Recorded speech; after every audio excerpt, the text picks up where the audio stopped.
Fish ba ito?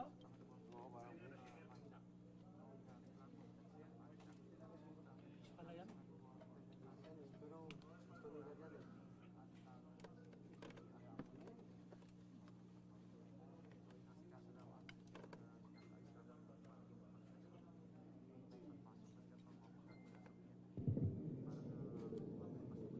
Good morning, everyone. Welcome to the joint press conference of the Department of Justice, the Department of Interior Local Government, the National Bureau of Investigation, and the Philippine National Police. My name is Yusek Marge Gutierrez from the DILG, and together with ASEC Nico Clavano, we will be moderating this press conference. So I would like to acknowledge the presence of the officials who are here with us today. We have DOJ Secretary Jesus Crispin Boying C. Remulla, of course, my boss, DILG Secretary Benjamin Benhar C. Abalos, and BI Director Medardo G. De Lemos, Chief PNP General Rodolfo S. Azurin Jr. We also have General Janelle Estomo, Police Brigadier General Kirby John Kraft, and Police Colonel Jaime Santos. I would also like to acknowledge the presence of the other undersecretaries and assistant secretaries here with us today. We have Yusek Lord Villanueva, Yusek Nicholas T, Yusek Raul Vasquez, and also ASEC Arthur Malvar. So we may now hear the opening statement of Secretary Remulla. Thank you. I actually have no opening statement for today. I just want to go through with this. I think we've filed the case already. The case has been filed with our prosecutors, and from there we will proceed with the case proper, and hopefully this issue will be laid to rest the way that it should be when a crime is committed against a citizen of the Republic of the Philippines, and especially this time we're talking about a member of media who was felled by an assassin's bullets last October 3, or a little more than a month ago. So I'd like to give the floor to Secretary Abalos. Unang-una, magandang umaga po sa inyong lahat at sa lahat po ng mga nakikinig. Alam niyo, ito'y makasaysayang araw. At gusto kong pasalamatan ng kagawaran ng opisina ni Secretary Remulla, ng mga NBI, and of course, ng Philippine National Police.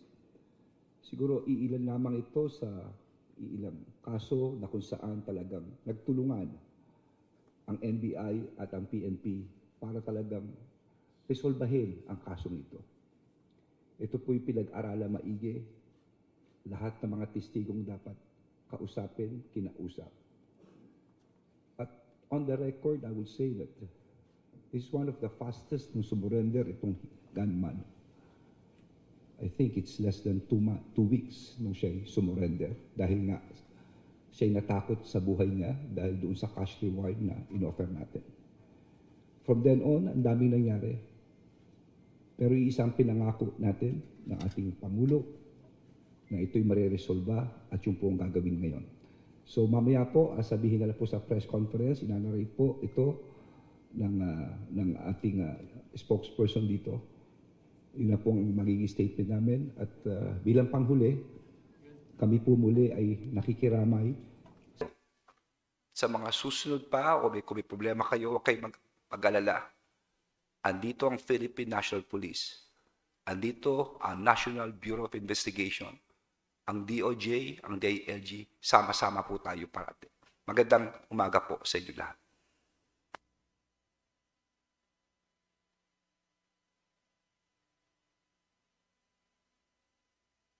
Thank you for that, Secretary Boying and Secretary Benhar. Now to read the official joint statement, may I call Attorney Eugene Javier of the NBI to read. Thank you. Good morning, everyone. Allow me to...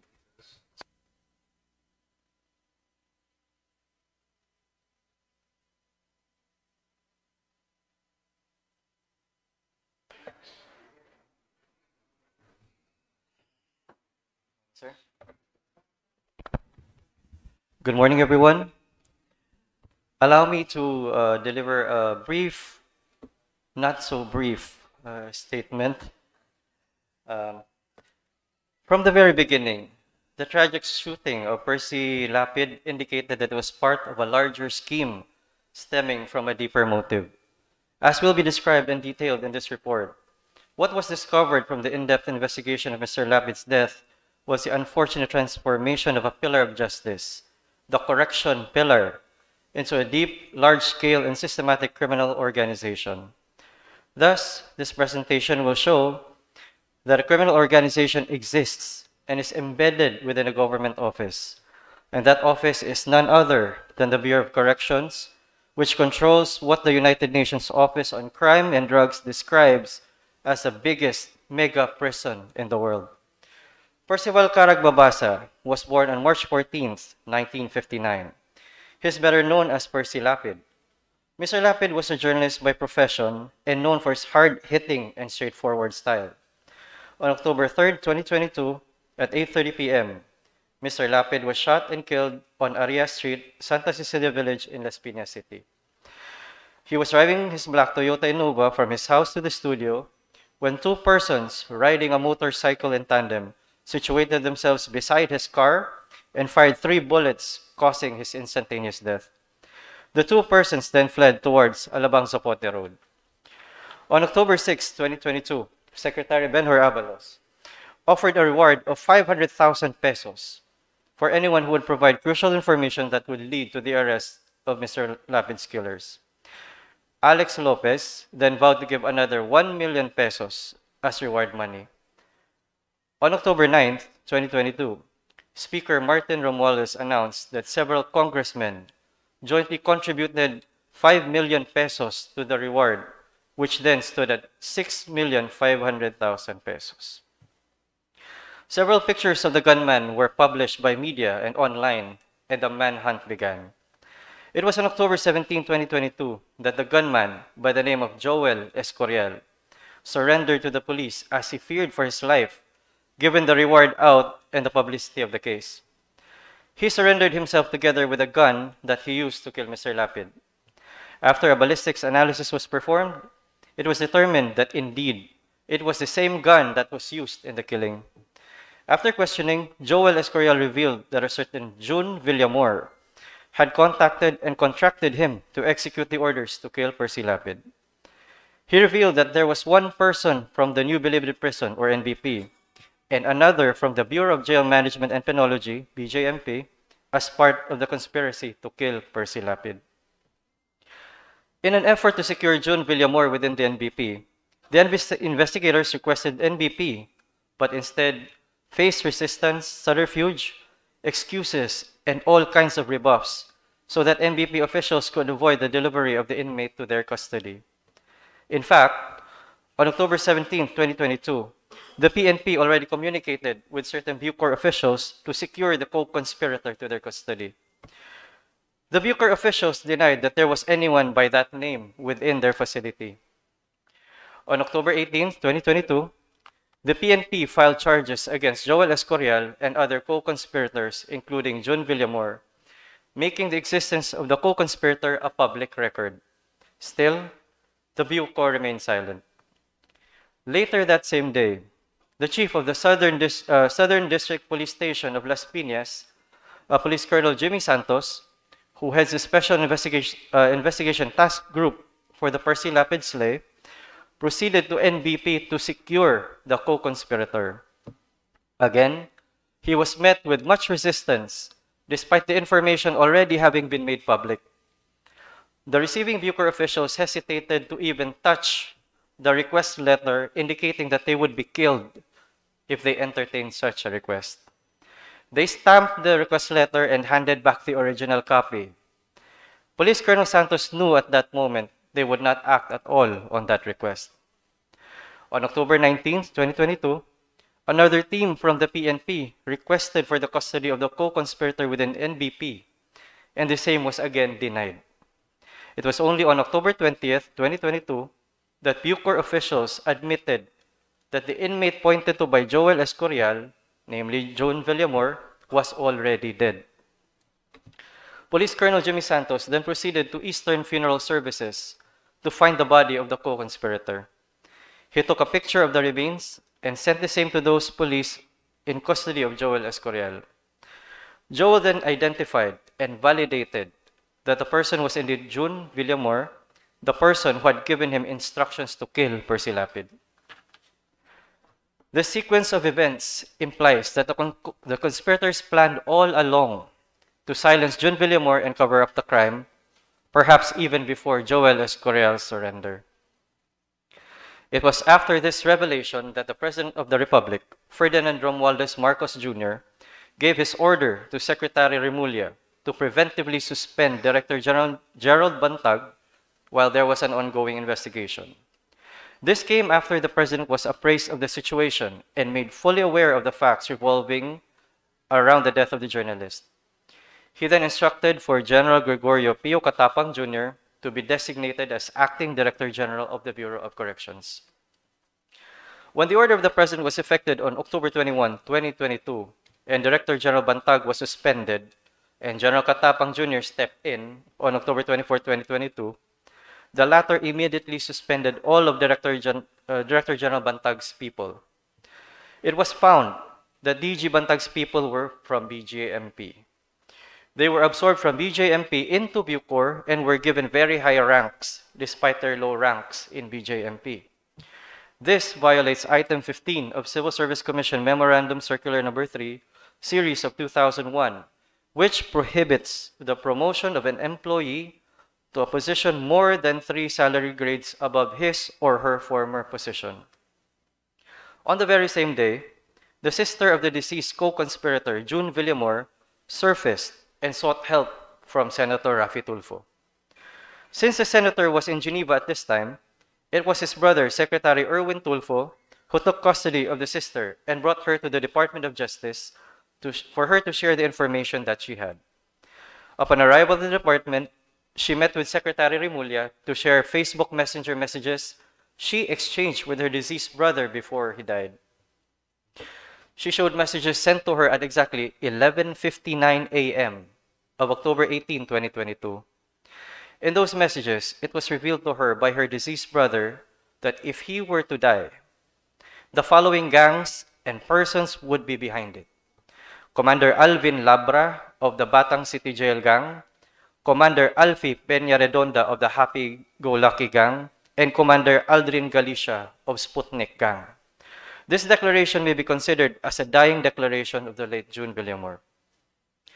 The most relevant portion of the exchange reads, and I quote, "Te, ingatan mo itong sasabihin ko. Ilabas mo lang ito pag namatay ako dito. Kailangan walang makaalam nito hanggat buhay pa ako. Pag nawala ako, iparating kay Joel na ang sugo tulo na Commander Didi, Sputnik, Happy Go Lucky at BCJ. Tikang sa opisina ang sugo sa era, Commander Aldrin, Commander Labra, Commander Alfie. Basta ingatan mo yan na walang makakaalam hanggat buhay pa ako. Ayaw na damo pangutana." End quote. Translated to Tagalog, it reads, "Te, ingatan mo itong sasabihin ko, ilabas mo lang ito pag namatay ako dito. Kailangan mo lang makakaalam nito hanggat buhay pa ako. Pag nawala ako, iparating mo kila Joel ng utos nang galing sa commander ng Sputnik, Happy Go Lucky at BCJ. Galing ang utos sa opisina at inutos sila Commander Aldrin, Commander Labra at Commander Alfie." End quote. This was a major breakthrough in the case. Secretary Remulla then caused and instructed Acting Director General Catapang Jr. to transfer the custody of those mentioned in the Facebook chat to the custody of the National Bureau of Investigation for further questioning and investigation. So, the 3 commanders mentioned in the dying declaration, plus 1 more suspect named by a confidential informant, were transferred. There, they revealed all. The relevant information is within the hands of the NBI and the PNP. Thus, through the unique concerted efforts of the National Bureau of Investigation and the Philippine National Police, with guidance from the Department of Justice and Department of Interior and Local Government, a thorough and candid investigation was conducted jointly. As a result, the NBI and PNP have filed 2 murder charges today. The charges are as follows. First, For the murder of Percival Carag Mabasa, better known as Percy Lapid, we have charged Director General Gerald Kitaleg Bantag, DSO Ricardo Soriano Zulueta as principals by inducement. PDL's Denver Batumbacal Mayores, Alvin Cornista Labra, Alvin Micosa Galicia, and Alfie Peña Redonda are likewise charged as principals by indispensable cooperation for the murder of Percy Lapid. Second, for murder of Cristito Villamor Palanya, alias June Villamor E. Globa, or Crisanto Villamor, nickname Edoy, we have charged Director General Gerald Kitaleg Bantag and DSO Ricardo Soriano Zulueta as principals by inducement. PDL's Alvin Cornista Labra, Alvin Micosa Galicia, Mario Hermones Alvarez, and Joseph Medel Jorfo are charged as principals by indispensable cooperation. PDL's Christian Dizon Ramak, Ricky Lamigo Salgado, Ronnie Pabustan de la Cruz, and Joel Alog Reyes are charged as principals by direct participation. It was found through the investigation that both Director General Gerald Bantag and DSO Ricardo Zulueta were behind the killing of both Percy Lapid and June Villamor. The sworn statements of the PDL show a clear and direct line of communication from Director General and DSO Zulueta to Denver Mayores, who communicate with Alvin Labra, who then coordinated with Alvin Galicia, who then orchestrated and executed the killing of Percy Lapid through his gang members and his gang members' contacts on the outside, ultimately ending with gunman Joel Escorial and his group. With respect to June Villamor, the same sworn statements of the PDLs show a similar clear and direct line of communication from the Director General and DSO Ricardo Zulueta to Denver Mayores, who communicated with Alvin Labra and then coordinated the same with Alvin Galicia, who then orchestrated and executed the killing of June Villamor through his gang members. This time, June Villamor was suffocated to death by a plastic bag and held by his own gang members. This unique circumstance shows that the order came from a high official of the Bucor. One usually seeks refuge and protection from his own gang members. The fact that they killed one of their own means and indicates that there were instructions from the top and the gang simply had no choice but to execute. Director General Bantag had a clear motive to effect the murders. For Percy Lapid, it was continued expose by the latter of the issues against the former on his show, Lapid Fire. This is evident from the video sent by DSO Zulueta to Denver Mayores, which was later forwarded to both Alvin Labra and Aldrin Galicia. For June Villamor, it was the attempt to cover up the murder of Percy Lapid. We have initial yet credible intelligence reports that indicate that the money trails described by the PDLs match the bank activity of those charged. The self-confessed gunman stated that the reward for the murder of Percy Lapid was 550,000 pesos. According to the credible intelligence reports, within the period of September 15, 2022 and October 7, 2022, there were indeed cash deposits totaling the amount of 550,000 pesos. In sum, all the statements given by the PDLs and gunman Joel Escorial, coupled with evidence, corroborate as to the material facts needed to prove the 2 counts of murder. All departments and agencies involved in this case extend their heartfelt condolences to the families of the victims in these 2 cases. No amount of cases filed will bring their loved ones back to this world. However, the unfortunate deaths of both Percy Lapid and June Villamor will not go in vain. The investigation has brought to light the institutionalization of a criminal organization within the government. This will be the cause of many reforms in government and the strengthening of current mechanisms to ensure that nothing of this nature will ever happen again. This concerted and coordinated effort of both the DOJ and the DILG is a war against impunity and the continuous and gross disregard of the rule of law. Thank you.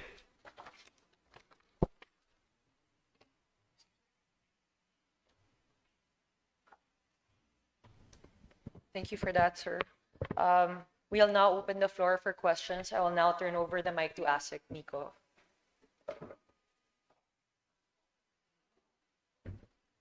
Good morning. The floor is now open to the media. Just as a reminder, kindly raise your hands and wait for an acknowledgement before proceeding to the microphone. Actually, in fact, there are 2 representatives from the DOJ who will be going around with microphones. Please identify yourself and the entity that you belong to before asking your question. Please also indicate the person to whom you are directing the question to.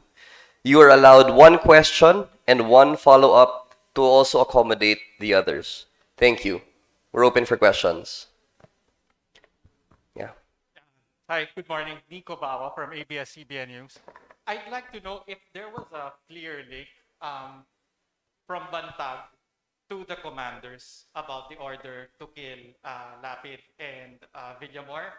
I understand that some of them simply alluded to or implied that he was the mastermind. But other than those testimonies, are there other things that could, or pieces of evidence that could link to Bantag and Zulueta? Secretary Remulla would like to answer your question, sir. The principle that we adopted here in charging the mastermind is the totality of all the facts given to us by all the witnesses and all the circumstances attendant to the killing. So it's a totality test. It is not for us to point out a direct link, but the totality of all the acts points out to the participation of and responsibility of those charged. My follow-up question then. Normally, when the police and the NBI conduct an investigation, they subpoena everyone who are involved, especially the masterminds. In this particular case, or was there a chance for them to be heard or given their side to explain, or was there a subpoena issued for these 2 masterminds? No subpoena was issued. That will come because the case was filed already. That will be with the fiscal because they have the rights to counsel and they may answer there. Pero ba't hindi sila binigyan ng pagkakataon? Hindi naman kailangan kasi pinag-aralan niya ng gusto, tinanong lahat ng testigo. And you know, this is an exceptional case. All of these, none of these people would have talked if General Bantag remained as the head of the Bucor. The fear of General Bantag is just tremendous and unbelievable from the eyes of these PDLs. So that we chose this, maybe that we can say that we thought it best in conducting the investigation that we let General Bantag answer his charges formally with the fiscal's office. Next person. At the back. Microphone, please. Pleasant afternoon, sir. John Consulta from GNA 7. Just like to clarify, we already established earlier on the 2 principals will be General Bantag and Zulueta. Can you please tell us how are they related, or how can we establish their closeness? And we also learned that in the affidavits issued by the prisoners, they said that they had direct contact with Zulueta. What will be our proof aside from the affidavits they have issued, sir? I think it will be in all the affidavits that are there. There are affidavits for more than 10 people pointing to it. My follow-up question, sir. Now that we have identified General Bantag and Zulueta as principals of this case, will you be leaning in issuing a holy partial order against They will be issued, now they will be issued subpoenas at their last known addresses because we understand that the Zulueta has been in hiding already. He skipped town 4 or 5 days ago. And the General Bantag, we expect to give it to him at the Bucor and his last known address in Caloocan City. possible whole departure order, sir? Whole departure order po. HDO?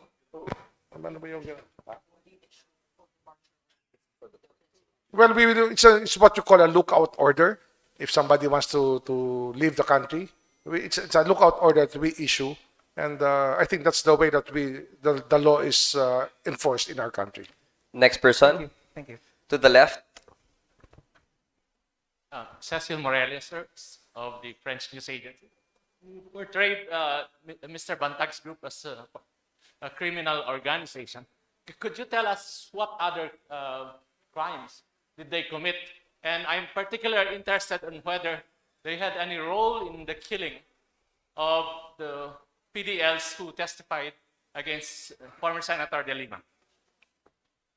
Well, I will not go to the case of Senator De Lima here. With the criminal organization, I would say that the beer that was found, that was surrendered by the people, the drugs, the computers, the telephones, the weapons inside Bilibid, is a very, very strong indication of the presence of a criminal organization with a centralized purchasing system, a centralized way of doing contraband selling and contraband work within a prison system. I think that itself would tell you that there is a criminal organization lurking within. My follow-up, sir. How long has this criminal organization existed, and how many people have been killed by this group? That's what we are accounting for now. In fact, one of the things that surprised the investigators in this case was the fact that when they went to Eastern Funeral Homes for the autopsy, the first autopsy conducted by the NBI, they were surprised to see more than 30 corpses inside the funeral home. This is now being studied by the police. And we want to know how all of these people died, the cause of death, and the circumstances surrounding their death. But the presence of the criminal organization, we cannot tell now. We will study it, and maybe we can know how long this has been going on. But definitely, there has been criminal activity going on inside the National Bilibid Prison. Next. At the back. Morning, everybody. My name is Nancy Carvajal with Politico.ph. And my question is whoever would like to answer. With all due respect to the investigators, the NBI and the police, sir, yung kasing affidavits and the statements of the PDLs, some are saying that it's weaved, yung very coherent, and in fact, iisa yung tono na pinupuntahan, and also apart from the statements, although Nico had asked this earlier, what else do you have that could really link General Bantag, and Zulueta is fine because he was really named, and there were many instances that he really talked to them, but merong cut, sir. There was a layer of General Bantag, and you said of the statements, talagang siya lang ang no one can order it. So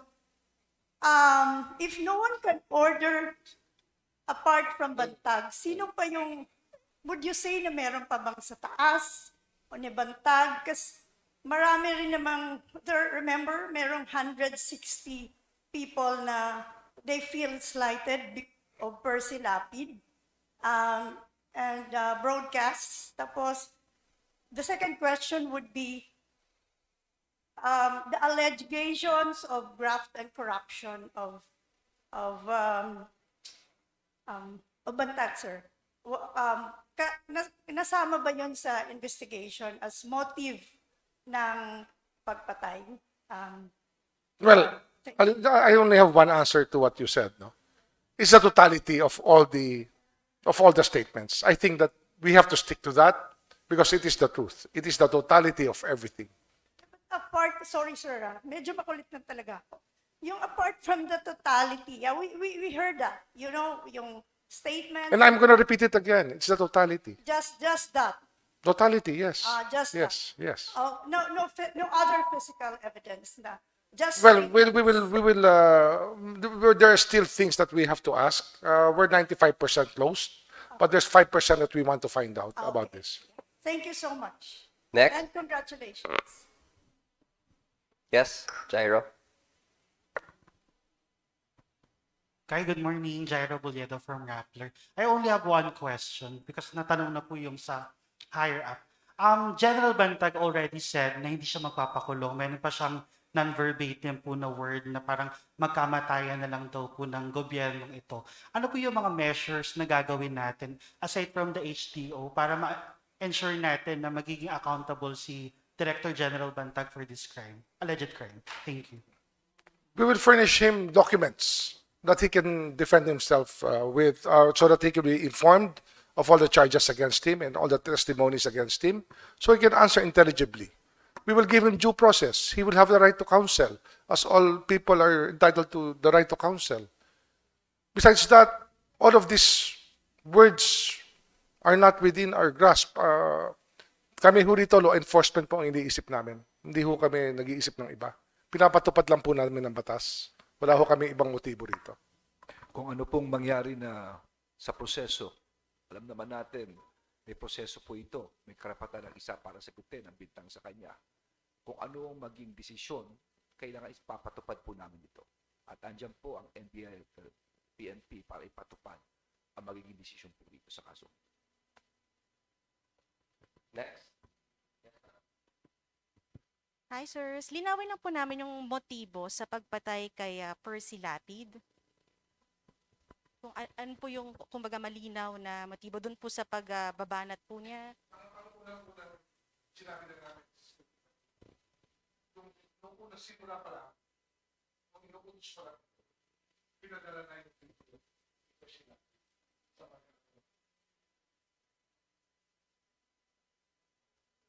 And sir, yung mga inmates po, yung sa mga dating kaso, I know na natanong na kanina, pero not specific sa kaso naman ni Secretary de Lima, pero meron bang mga nabanggit, for example, na previous cases involving Bantag and Zulueta in connection with deaths dun sa iba pang mga prisoners doon?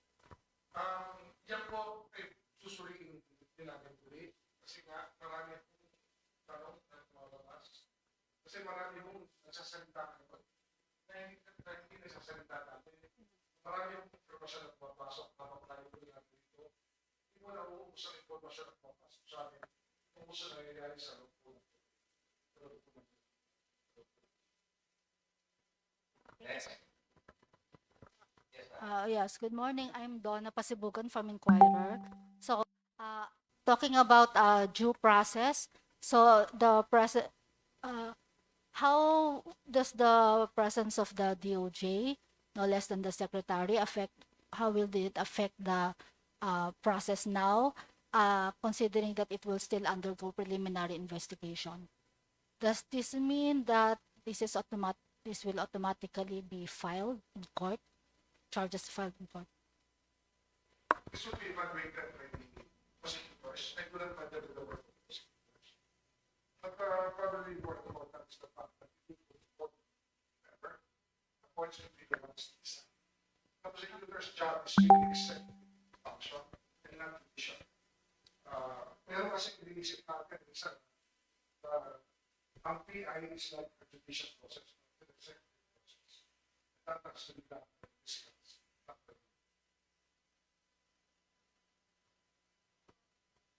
Wala itong deviation from the normal process where the investigate. I only guided the investigation.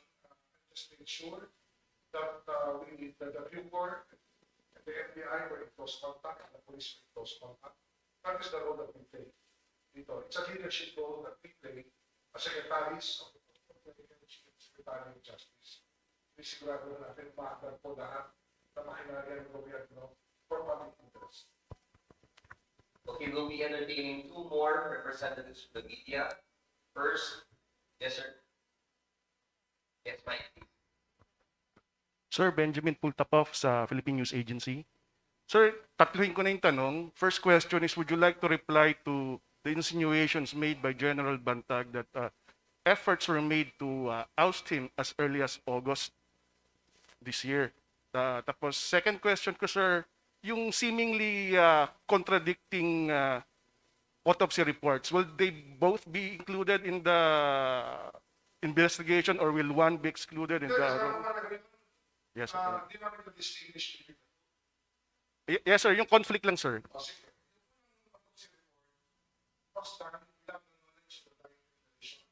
And without the affidavit of the persons who knew about how Villamor was killed. NBI came in time when they did the first autopsy. The second autopsy was guided. They gave all the information available already because this was done a week after the NBI. So when Dr. Fortune conducted her autopsy, she already knew about the dying declaration. She already knew about the affidavit of the persons who were there when the killing happened, the killing of the level. So there's no conflict. Sir, yung first question ko ulit, yung Mr. Bantag is claiming persecution. Tapos yung third question ko, sir, yung biglang nag-ano. Sige, sir, yung first question na lang muna, nakalimutan ko. Within our realm, persecution is not the game of the DOJ. They are here to seek justice. I don't think that somebody who is the Director General of the people can be persecuted. It's one of the things that does not happen.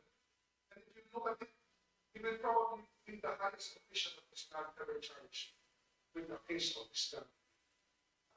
It just has to happen. Hindi tayo namimili dito, walang persecution.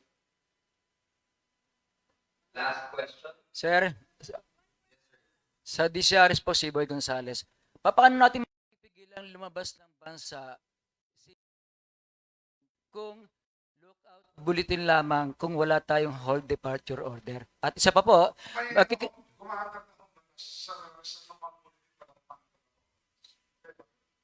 magkakaroon po ba ng panel para mapabilis ang investigasyon ng DOJ? Depende na po yan sa mga prosecutors if they find it sa confidential. Maybe they can create, we can create a plan para mapabilis yung process. Okay.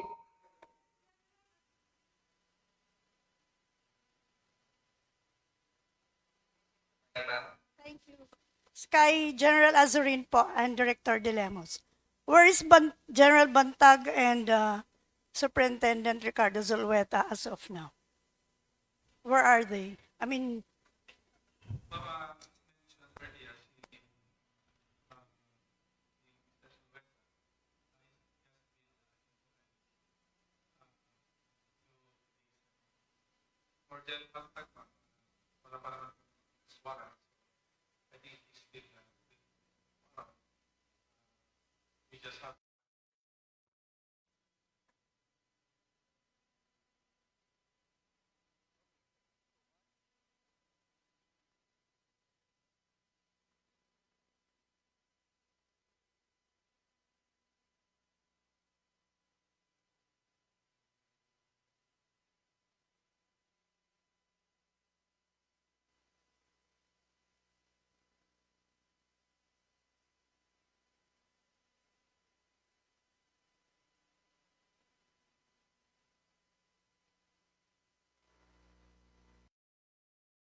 Mic test. So, again, I'm pleading to Zulueta to just surrender right now. Just like the gunman who surrendered, napag-isipan niya na in danger ang buhay niya. And I'm asking each and everyone who's watching right now, could give any information to the whereabouts of Sulweta. Napaka-importante niya po rito. Again, I would like to tell everyone na sa pamunuan po ng ating Pangulo, no, magtatrabaho po kami.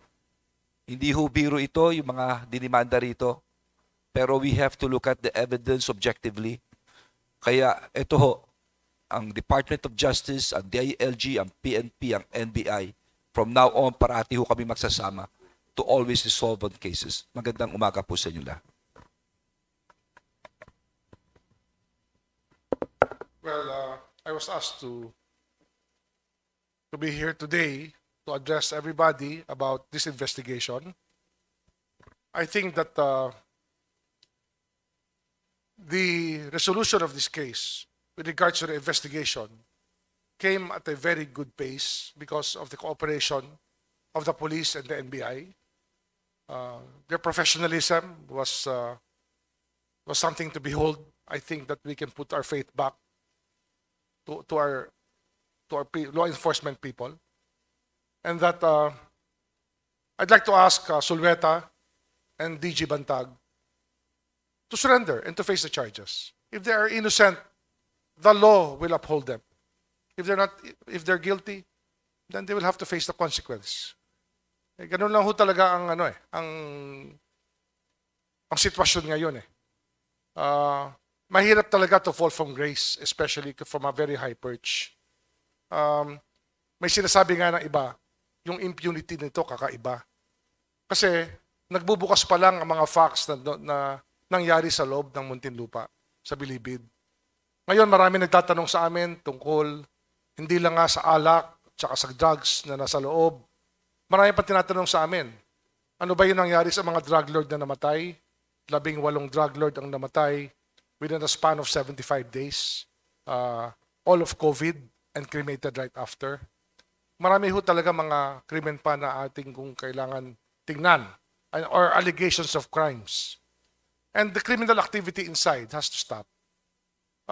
Prior to this, prior to the case of Percy Lapid, the DOJ was already working on reforms of our correction system.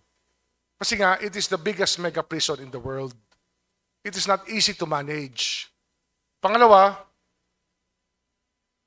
ang talagang trend ngayon sa penology ay talagang i-cut down na ang sizes ng mga prisons or mga piitan, mga kulungan to a maximum size of 2,000 to 2,500 people. Ito po na-propose na natin ito. Kaya nga, ito po meron na hong ginagawa ang DOJ dito. Matagal na.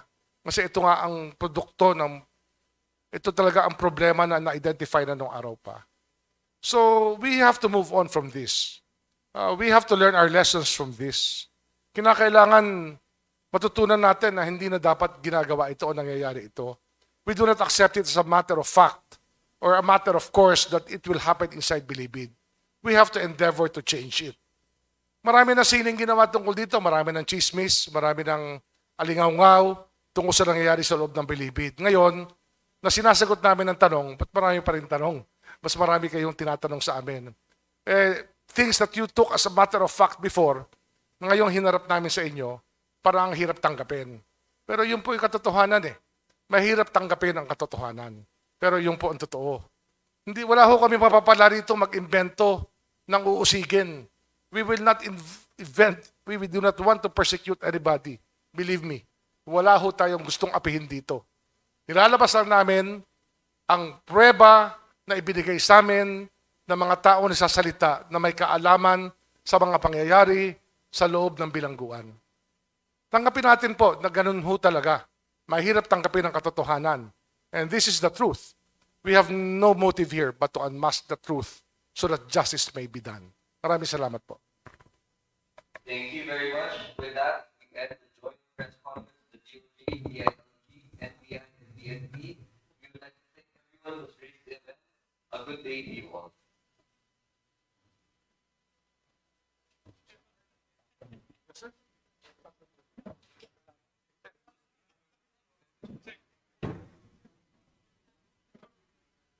For the representatives of media, we will be releasing QR codes. QR codes. The first QR code will contain the presentation presented to you this morning. The second QR code will show the statement, the official joint statement of the DOJ, DILG, PNP, and NBI. Thank you very much.